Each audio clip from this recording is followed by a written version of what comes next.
போயிடணும், அதுதான் உங்கள் வேலையை தவிர வேறு வேலை கிடையாது. ஆனால் நாங்கள் மக்களை சந்திக்க வரோம். நாங்கள் உங்ககிட்ட என்ன சொல்கிறோம், இப்போ ஏரி வேலைக்கு போகிறீங்க, நான் யதார்த்தமாக பேசுகிறேன், ஜாலியாக பேசுகிறேன், என்னை எம்எல்ஏன்னு நினைக்காத, என்னை உன் அண்ணன் தம்பி வயசில் மூத்தவனு புள்ளன்னு நினச்சிக்கிறேன், யதார்த்தமாக பேசுகிறேன். இருக்கிறதுலே கஷ்டமான வேலை ஏரி வேலை தான்ன்றது எனக்கு தெரியும். இருக்கிறதுலே ரொம்ப ரொம்ப கஷ்டமான வேலை. அந்த பாண்டை எடுத்துக்கிட்டு 10 மணிக்கு போய் நீ ஜெகதாம்பா, நீ பயங்கரமான ஆளு, நீ சட்டசபைக்கு எம்எல்ஏவா வந்திருந்தா எடப்பாடி பயிர் பிடிச்சி ஆட்சிட்டு பண்ணி அவன் இருந்தாலும் பழைய விட்டு ஓட்டு இருப்பான். ஒரு தாக்கு பிடிக்க முடியலையே. இருக்கிறதுலே கஷ்டமான வேலை ஏரி வேலை எனக்கு தெரியும்.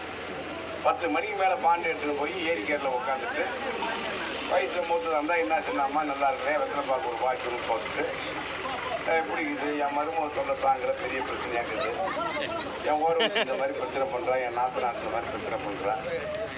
இது கொஞ்சம் வயசுல இறச்சாச்சுன்னா சீரியல் கதை கீரிகளை பேசிட்டு 200 ரூபா 100 நாள் வேலை 200 ரூபா வாங்கிட்டு வர்றேன். இது கஷ்டமான வேலை நான் சொல்ல, ஈஸியான வேலை தான் நான் சொல்ல. கேட்டுங்க, என்கிட்ட ஒரு அரசாங்க அதிகாரி, ஒரு பெரிய அதிகாரி, அவர் என்ன சொன்னாரு, இந்த 100 நாள் வேலை ஏரி வேலை தெண்டை கருமாந்திரம். அவர் சொன்னதை சொல்கிறேன். இந்த ஜனங்க சும்மா போய் ஏரிக்காரில் உட்காந்து நியாயம் பேசி 200 ரூபா வாங்கின்னு போகுது. எல்லாரும் நான் கேட்டேன், அப்படிங்களா, நீங்கள் சொல்கிறது நியாயம்தான். அப்போ 100 நாள் வேலைக்கு ஒரு நாளைக்கு 200 ரூபா நான் எவ்வளோங்க வருதுன்னா 20,000 வருதுங்கன்னாரு. ஒரு வருஷத்துக்கு 1000 வாங்கின்னு போகுதுன்னு வச்சுக்குவோம்.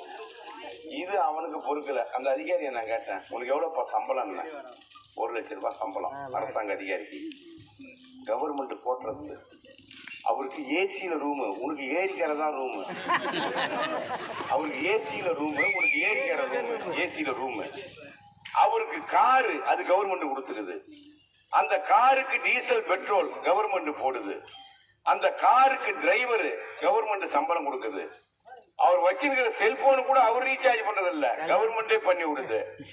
1 லட்சம் சம்பளம், காரு, டிரைவரு, டீசலு, பெட்ரோலு, அது இல்லாம கிம்பளம், இவ்வளவு வாங்கிக்கணும். மாசம் இவ்வளவு சாப்பிட்ற உனக்கு நொட்டுது. எங்க ஜனங்க கட்சிக்கு வழியில அது போய் ஏரியில் உட்காந்து ஒரு 200 ரூபா வாங்கி வந்தா உனக்கு ஏண்டா ஒவ்வொரு ஏரியுதுன்னு கேட்டேன். சரியா தப்பா? இப்ப நான் யார் ஆள்? நான் நம்மாலு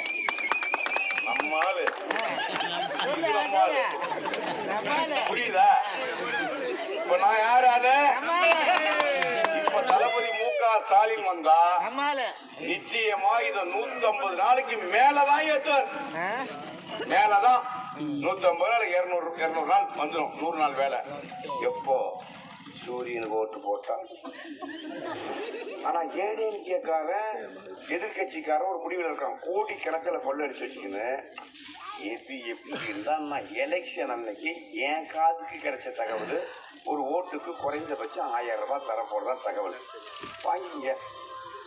நம்ம ஜெகதாம்பா இப்படி பேசுன்னு பார்க்காத, ஜெகதாம்பா தெளிவா இருக்கும். அக்கம் பக்கம் ஆயாக்குது இல்ல, ஒரு ஓட்டுக்கு 1000 ரூபாய் ஒரு நாள் கொடுக்க மாட்டாங்கன்னா விடு. நீ என்ன பேசவே விட மாட்டேன்.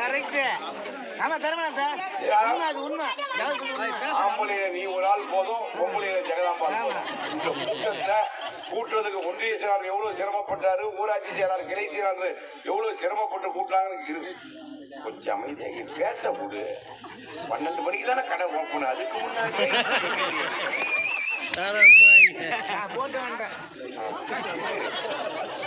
சொல்றத கேளுங்க.